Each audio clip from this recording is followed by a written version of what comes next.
सीताराम। भज प्यारे मन सीताराम। सीताराम सीताराम। भज प्यारे मन सीताराम। रघुपति राघव राजा राम।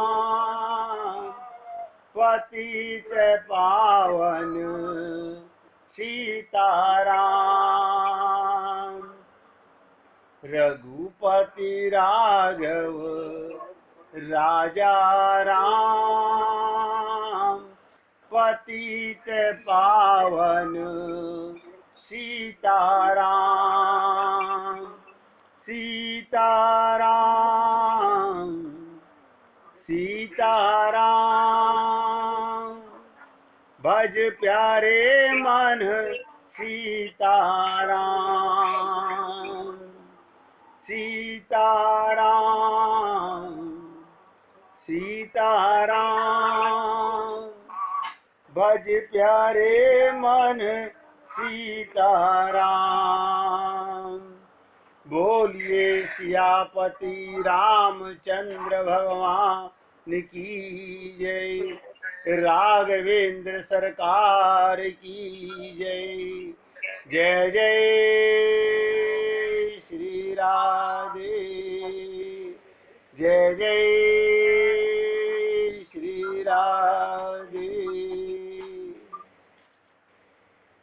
सभी भक्तों से निवेदन, बहुत एकाग्रचित होकर के सत्संग के प्रत्येक शब्द को हृदयंगम करने का प्रयत्न कीजिए। विश्व के सभी संत महात्मा जीवों का कल्याण करने के लिए बार बार एक ही चीज बताते हैं कि जीव का कल्याण कैसे हो, वो कौन सा धर्म है, वो कौन सा कर्म है जो प्रत्येक जीव को करना चाहिए। हमारे गुरुदेव 70 साल तक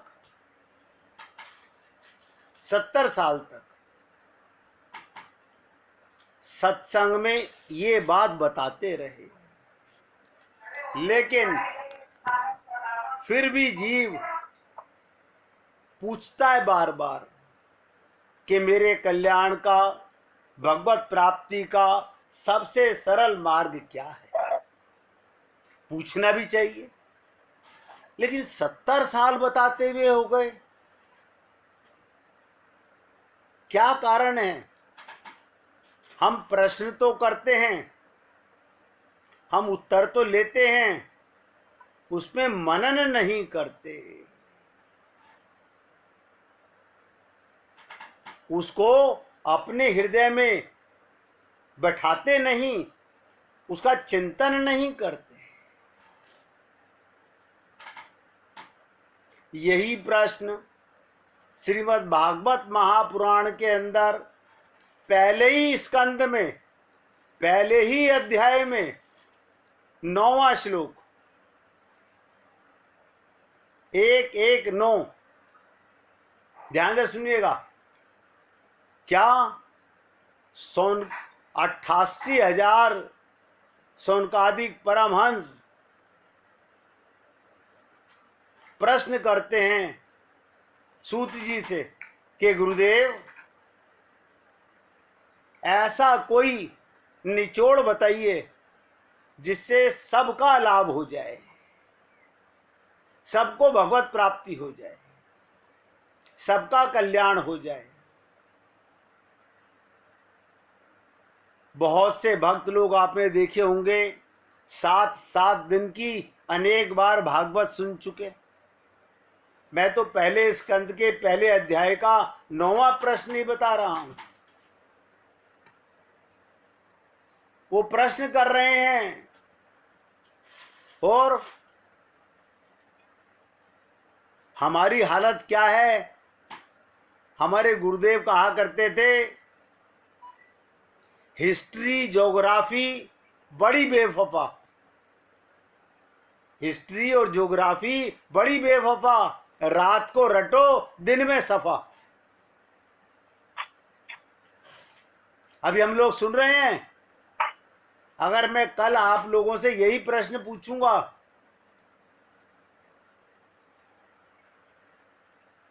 कोई पहला जन्म नहीं है हमारा, अनंत बार मनुष्य शरीर पा चुके हैं। मैं आपको बहुत सरलता से बताना चाहता हूं, और ऐसे कि एक बार हमारे हृदय में बात बैठ जाए तो निकले नहीं। आप भी यही चाहेंगे कि ऐसा बात बताइए। हम किसी मिठाई की दुकान पर जाते हैं और उसको कहते हैं बर्फी क्या भाव दी, जरा इसका सैंपल चेक करा दीजिए। तो क्या कहता है, प्लेट के अंदर छोटा सा पीस निकाल के आपको देता है, लीजिए। आप खा के सेटिस्फाई होते हैं, फिर कहते हैं 1 किलो तोल दीजिए, आधा किलो तोल दीजिए। अब इसी प्रकार से हमारे परमात्मा, उसे महाविष्णु कहो, श्री कृष्ण कहो, श्री राम कहो, ध्यान से सुनिएगा, भगवान ने एक मिठाई की दुकान खोल रखी है। क्या खोल रखी है? मिठाई की दुकान। उसकी मिठाई की दुकान पर लिखा हुआ है आनंद की मिठाई।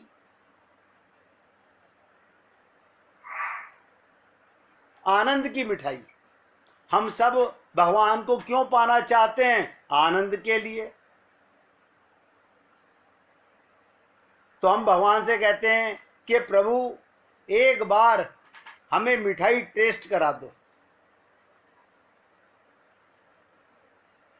भगवान कहते हैं मैं तो सबको कराता हूं।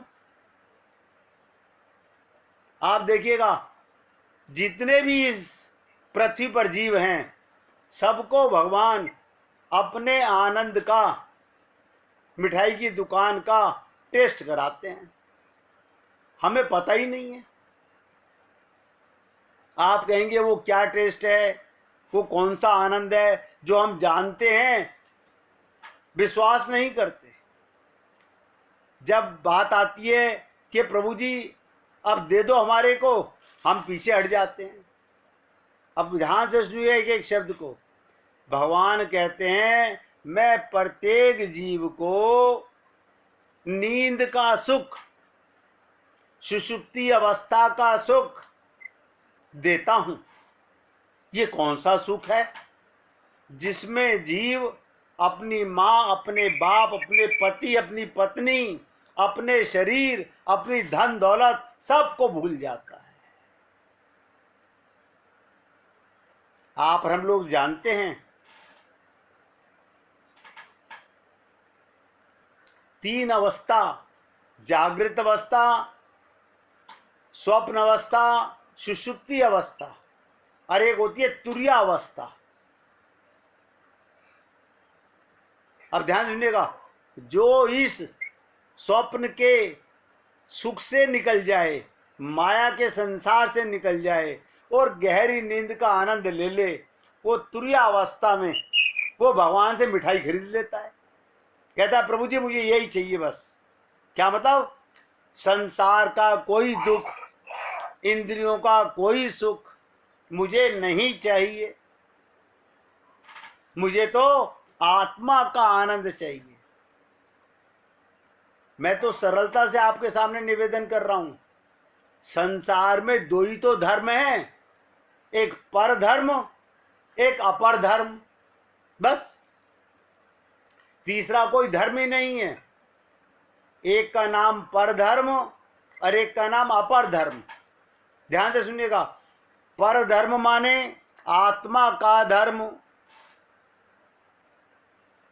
परम आत्मा का भगवान को पाना, ये पर धर्म है।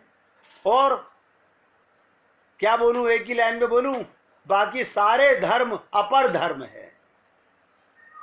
अगर मैं दूसरे मायने में कहूं वो अधर्म है, वो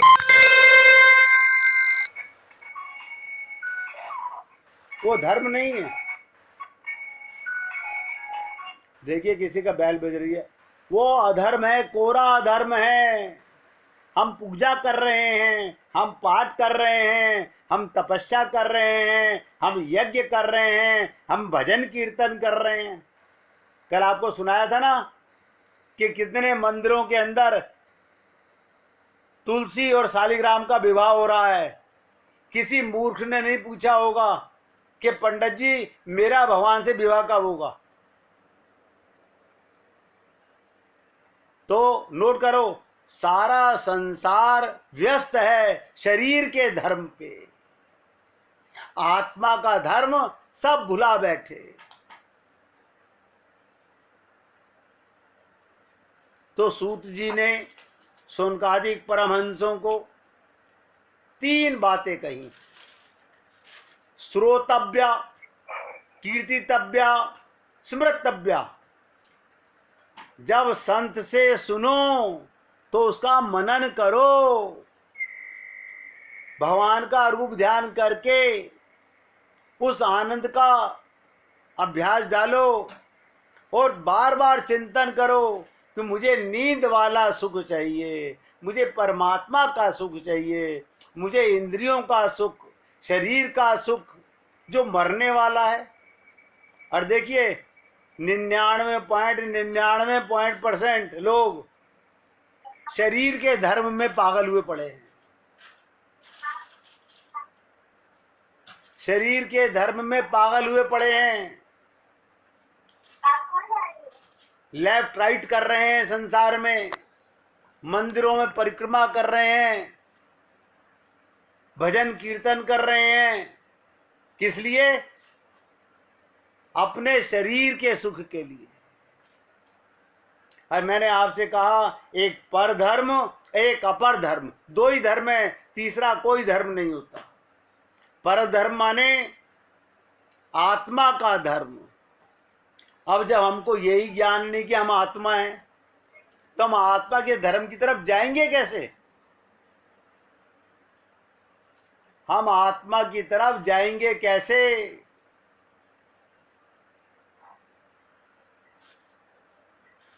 सूत जी ने सनकादिक ऋषियों से यही प्रश्न किया था, जिससे इस जगत की सृष्टि, स्थिति और प्रलय होती है, क्योंकि वो सभी पदार्थों में अनुगत है और असत पदार्थों से पृथक है। भगवान सत्य में है, असत में नहीं है, पर धर्म में है, अपर धर्म में नहीं है।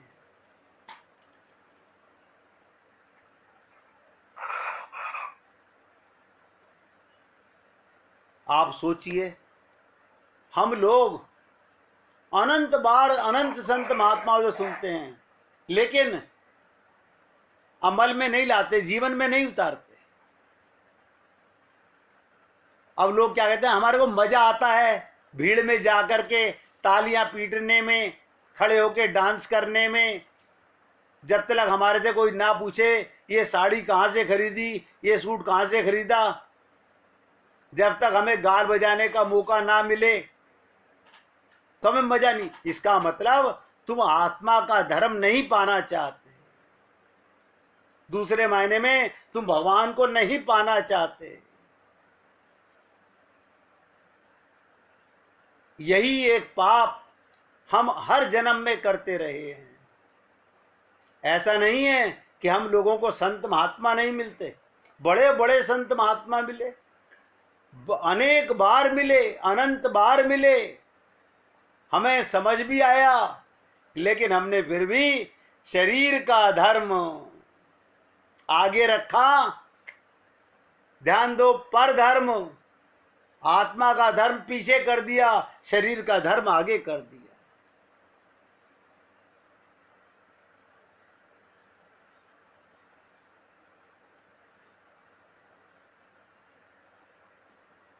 क्या यही कारण है? ये श्रीमद् भागवत महापुराण अगर कोई सच्चे हृदय से, सच्चे संत से, ध्यान से सुनिए, 2 बातें बोल रहा हूं, सच्चे हृदय से सच्चे संत से और अपने हृदय को पात्र बनाकर सुन ले तो एक बार सुनने से ही भगवत प्राप्ति हो जाए। लेकिन ऐसा होता नहीं।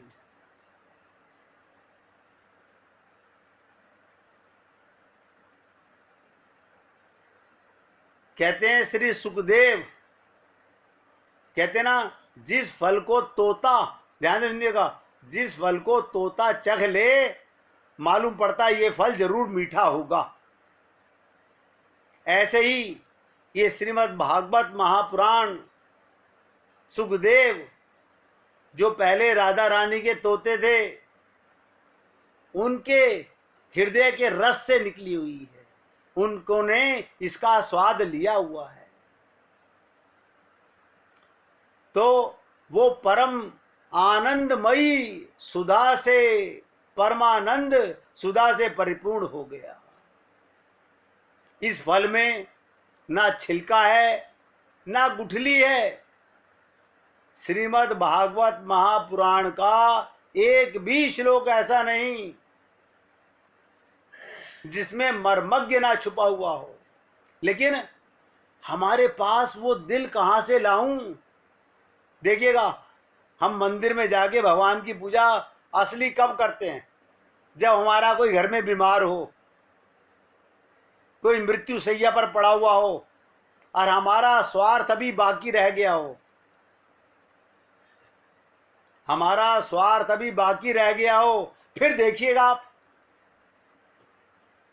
कितनी अगरबत्तियों के बंडल हम फूंक देते हैं, उसमें रोते भी हैं।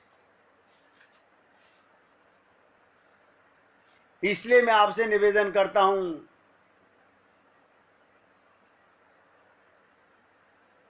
उनका प्रश्न था आप निष्पाप हैं सूत जी, आप निष्पाप हैं। अब देखिएगा, सूत जी को श्रीमद् भागवत महापुराण में इसमें सूत माने क्या होती है? नीची जाति। जो भगवान का प्रेमी है उसकी जाति भगवान की जाति हो जाती है। वो सूत जी को ऋषि कहते हैं आप निष्पाप हो, आपने समस्त इतिहास पुराण और धर्म शास्त्रों का विधि पूर्वक अध्ययन किया है। मैं तो ये अभी श्रीमद् भागवत महापुराण की बात नहीं कर रहा हूं, केवल आपको बता रहा हूं कब हमारे को आग लगेगी कि हम आत्मा का धर्म समझ सकें। ये संसार के कुकर्म, बहुत ध्यान से सुनिएगा, ये संसार के कुकर्म करते करते तो जीवन गुजर चुका, हमारा जीवन गुजर चुका, मगर अभी भी मन नहीं भरा। बड़े ताज्जुब की बात है, अभी भी मन नहीं भरा। इसलिए मेरे भाई, जब तक यही नहीं जानोगे कि आत्मा का धर्म क्या है, आत्मा का धर्म भगवान का प्रेम है और शरीर का धर्म संसार का प्रेम है। क्या मतलब? ध्यान दीजिएगा, इंद्रियों का सुख, शरीर का सुख, मन का सुख, इसे क्या कहते हैं? मिटने वाला, मरने वाला सुख।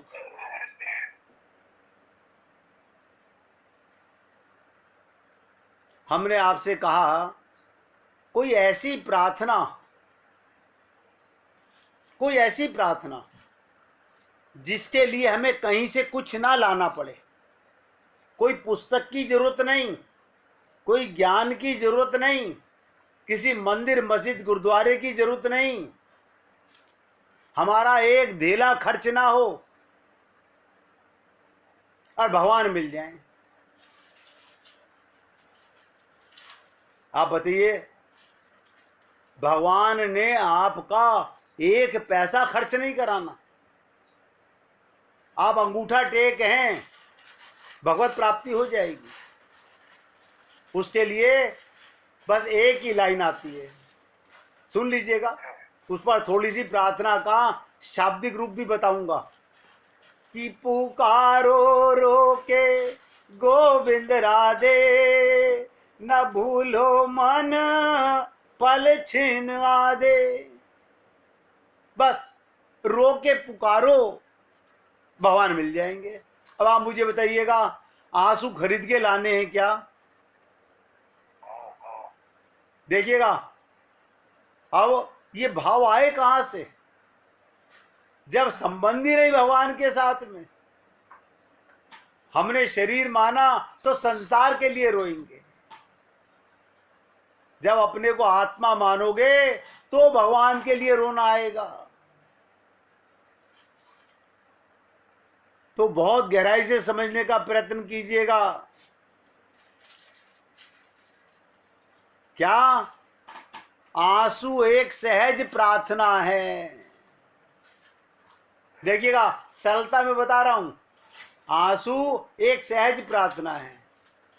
अगर हमें प्रभु का नाम सुनकर आंसू आने लगे, नाम लेते ही मुसलसल बह चले आंसुओं की धार।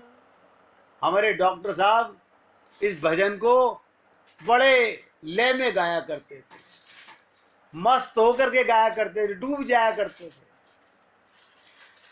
अगर हमें उसके नाम को लेकर आंसू आते हैं तो नोट करो, जिंदगी की यही पल सार्थक है, यही पल मंगलमयी है, ये पल प्रभु की कृपा है, ये पल गुरु का प्रसाद है कि हमको रोना आ जाए भगवान के लिए, भगवान की लीलाएं सुनते हुए रोना आ जाए। आंसुओं को रोकना मत, उनको बहने देना। उन आंसुओं में बहुत कुछ कूड़ा करकट अंतःकरण का निकल जाएगा। ये जो हमारे मन में गंदगी भरी हुई है, ये आंसुओं से निकल सकती है। और जैसे ही रो लोगे तो हम तरो ताजा अनुभव करेंगे अपने आप को। जैसे बर्तन को मांजने के बाद में बर्तन शुद्ध हो जाता है, ऐसे ही अगर ये जीव भगवान की लीला, भगवान का नाम, भगवान के गुण, भगवान के प्रेम के लिए रोता है, समझ लीजिएगा आज उसने पहली बार स्नान किया है, पहली बार स्नान किया है। अरे जग के लिए, संसार के लिए रोते रोते तो जुग बीत गए हमारे। और बोलूं, आंखों से कंजूसी मत करना, बहने दो इन आंसुओं को। ये आंसू भीतर उठती किसी रसधार की खबर है, ये टीस है जो तुम्हारी आत्मा के अंदर भगवान को पाने की प्यास है। भगवान के लिए तभी आएंगे। बस इतना ख्याल रहे, इन आंसुओं को अपनी मस्ती जरूर बना लेना।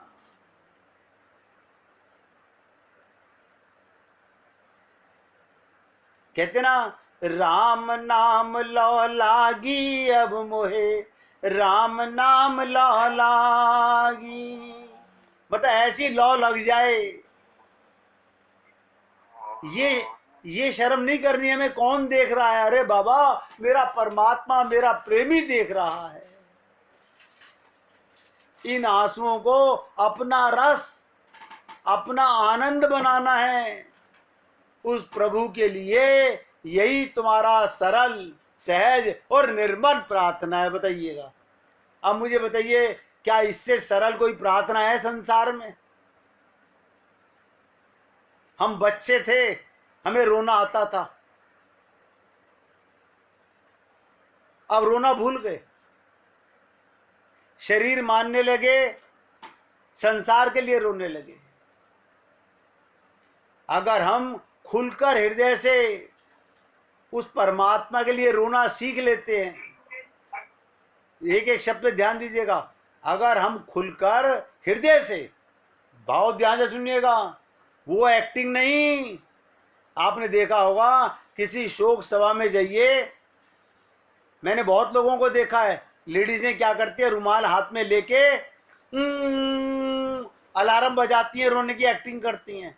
ये भगवान के आगे एक्टिंग नहीं, खुलकर हृदय से उसके लिए रोना सीख लेते हैं। तो समझो इससे आगे कुछ नहीं चाहिए उसको रिझाने के लिए। बताइए, कमाल है। भगवान को हमारा रोना पसंद है। उसका कारण है भगवान हृदय की प्रार्थना चाहता है, क्योंकि रोते रोते ही हंसना आ जाता है। उसके लिए जो रोएगा वो उसके साथ ही हंसेगा, उसके साथ ही सोएगा, उसके साथ ही जीवन की मस्ती लेगा। याद रखना, आप संसार के लिए रोगे तो संसार की तरफ देखोगे, भगवान के लिए रोगे तो भगवान तुम्हारे सामने खुद प्रकट हो जाएंगे। इसलिए सरल शब्दों में निवेदन कर रहा हूं, भगवान को रिझाने के लिए भगवान की यही एक प्रार्थना है कि रो। दरअसल आंसुओं से बड़ी कोई प्रार्थना नहीं है। इसलिए हृदय पूर्वक रो, आंसू निखारेंगे हमें और बुहारेंगे तुम्हें जो व्यर्थ। देखिएगा, हम लोग सुबह सुबह, पहले घरों में बड़ा नियम होता था कि सुबह सुबह घर की गृहिणी घर में बुहारी लगाती थी। किस लिए? कि घर का कूड़ा करकट बाहर निकाल दिया जाए। अगर आप दिन में एक बार 1 मिनट परमात्मा को याद करके रो लिए तो समझ लीजिए आपने एक जन्म का कूड़ा करकट निकाल दिया। इसलिए मैं तो भैया आप सब पुण्य आत्माओं को ये निवेदन कर रहा हूं, आंसू निखारेंगे, श्रृंगार होगा तुम्हारा। ये ब्यूटी पार्लर में जाके किसी का श्रृंगार नहीं होता, वो तो चमड़े का श्रृंगार होता है।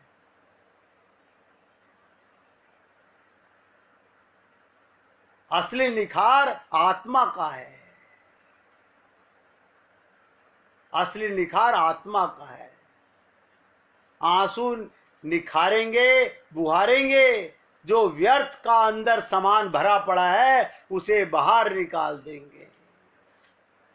जो सार्थक है, निर्मल है,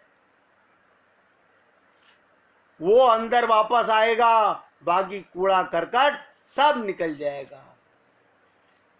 इसलिए भक्ति स्वच्छ होकर भीतर जगमगाने लगेगी।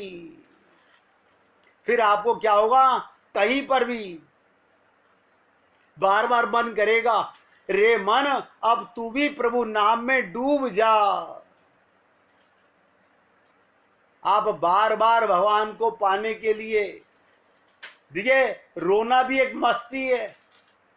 जब प्रभु के लिए आपको रोना आने लगेगा, उससे बड़ी मस्ती संसार में दूसरी नहीं है।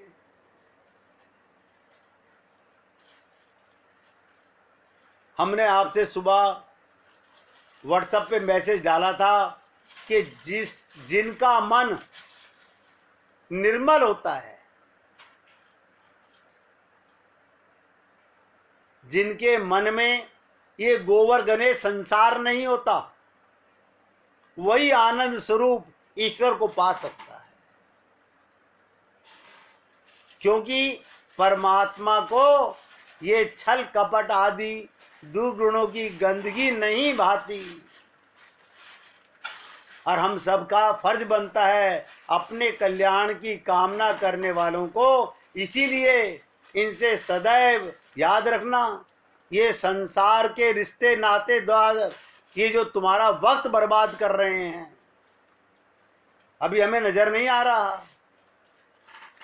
जब हम कुत्ते बिल्ली गधे बन जाएंगे तब सोचा करेंगे,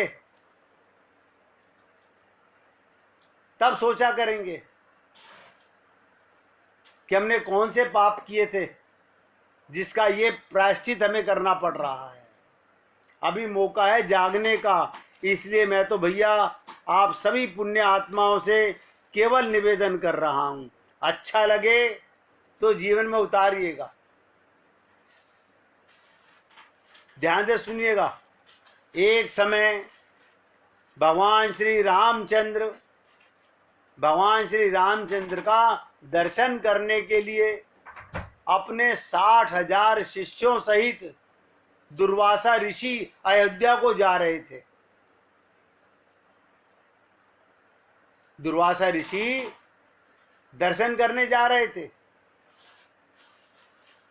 तब मार्ग में जाते हुए दुर्वासा ने सोचा, मनुष्य का रूप धारण कर, ये तो विष्णु जी ही संसार में अवतीर्ण हुए हैं, भगवान ही राम बन के आए हैं, ये तो मैं जानता हूं, किंतु संसारी जनों को आज मैं उनका पौरुष दिखलाऊंगा। मन में एक विचार लेके चले। और क्या किया उन्होंने? अपने मन में दुर्वासा ऋषि ऐसा विचारते हुए अयोध्या आए और नगरी में प्रवेश कर सबके साथ, देखिए 60,000 शिष्यों को साथ लेकर भगवान के भवन के 8 चौकों को लांघ कर पहले सीता जी के भवन में पहुंचे। दुर्वासा ऋषि पहले कहाँ पहुंचे? सीता जी के भवन में पहुंचे। तब शिष्यों सहित दुर्वासा को सीता जी के द्वार पर उपस्थित देखकर पहरेदारों ने शीघ्रता से दौड़कर रामचंद्र जी को सूचना दी। ये सुनते ही भगवान राम मुनि दुर्वासा के पास आ पहुंचे और प्रणाम कर सबको बड़े आदर सहित भवन के भीतर लिवा कर ले गए और बैठने के लिए सबको सुंदर आसन दिए। तब आसन पर बैठकर दुर्वासा जी ने क्या कहा? ध्यान रखिएगा, भगवान राम से क्या कहा? बोले, आज 1000 वर्ष का मेरा उपवास व्रत पूरा हुआ है।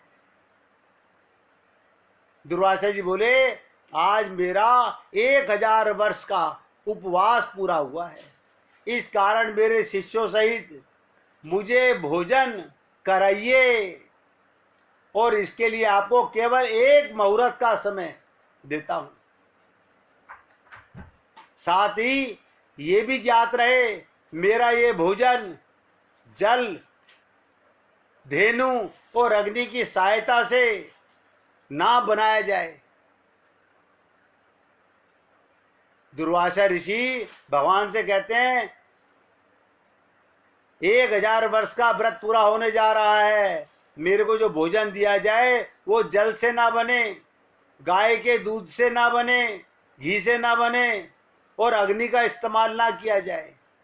केवल 1 मुहूर्त में ही मेरी इच्छा के अनुसार वो भोजन जिसमें विविध प्रकार के पकवान प्रस्तुत हों मुझे प्राप्त हों। और इसके अतिरिक्त यदि तुम अपने गृहस्थ धर्म की रक्षा चाहो, देखिए गृहस्थ धर्म की रक्षा चाहो तो शिव पूजन निमित्त मुझे ऐसे पुष्प मंगा करके दो जैसे पुष्प यहां तक किसी ने देखे ना हो। यदि ये तुम्हारा किया ना हो सके तो मुझसे स्पष्ट कह दो, मैं इसमें असमर्थ हूं। भगवान राम के सामने दुर्वासा जी ने ये प्रश्न रखा, आप मना कर दो मैं चला जाऊंगा।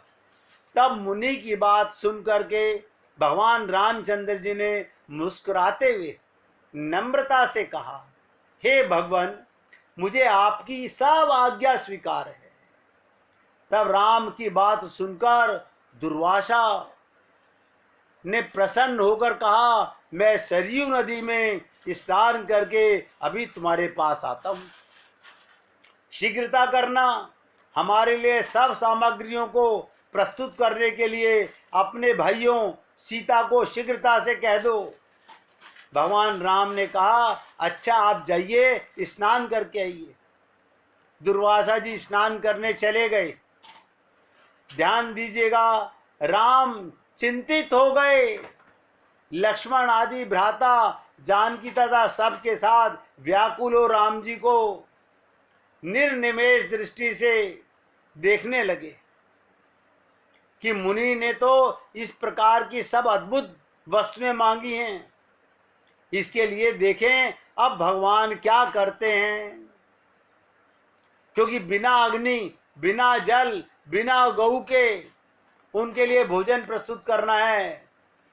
तब ध्यान दीजिएगा, रामचंद्र जी ने लक्ष्मण जी से एक पत्र लिखवाया और फिर उस पत्र को अपने बाण में बांधकर धनुष पर चढ़ाया और छोड़ दिया। वो बाण वायु के वेग से उड़कर अमरावती इंद्र की सुधर्मा नामक सभा में जाकर उनके सामने गिर पड़ा। उस बाण को देखकर इंद्र व्याकुल हो गया, ये किसका बाण है। फिर उठाकर जो देखा तो उस पर राम का नाम अंकित था और उसमें बंधे पत्र को खोलकर पढ़ा। पत्र खुलते ही वो बाण फिर वहां से उड़कर राम के तरकश में आ घुसा। उधर इंद्र ने उस पत्र को सभा में बैठे हुए सब देवताओं को सुनाया। उसमें लिखा था, इंद्र स्वर्ग में सुखी रहो, मैं सर्वदा तुम्हारा स्मरण करता हूँ, परंतु तुम्हें एक आज्ञा देता हूँ। आज 1000 वर्ष के भूखे हुए दुर्वासा मुनि को अपने 60,000 शिष्यों के साथ मेरे यहाँ आए हैं। वे ऐसा भोजन चाहते हैं जो गौ जल अग्नि से ना बना हो। इसके साथ ही उन्होंने शिव पूजन के लिए ऐसे पुष्प मांगे हैं अब तक मनुष्यों ने ना देखे हों। मैंने उनकी ये मांग स्वीकार कर ली है और वो सरयू में स्नान करने गए हैं। इसलिए तुम शीघ्र ही कल्प वृक्ष और पारिजात जो क्षीर सागर से निकले हैं। ये कल्प वृक्ष कहाँ से निकला है, पारिजात कहाँ से निकला है, क्षीर सागर से निकले हैं। क्षण मात्र में मेरे पास भेज दो। इसके लिए रावण के संहारक मेरे बाणों की प्रतीक्षा मत करना, सोचना मत। ये पत्र देवताओं को सुनकर इंद्रदेव तत्क्ष उठ पड़े और कल्प वृक्ष और पारिजात को साथ लेकर देवताओं सहित विमान में बैठकर अयोध्या में आ पहुंचे। लक्ष्मण जी ने इंद्र का स्वागत किया। इंद्र ने राम के पास पहुंचे, पारिजात और कल्प वृक्ष को राम को अर्पण किया। इतने में ही सरयू तट से दुर्वासा ने अपने एक शिष्य को राम के पास भेजा कि तुम जाकर देखो राम इस समय क्या कर रहे हैं। मैंने जो आज्ञा दी थी उसके अनुसार कुछ अन्न अब तक बना के नहीं बना। आप भी 1 मिनट कीर्तन कीजिए आगे सुनने के लिए।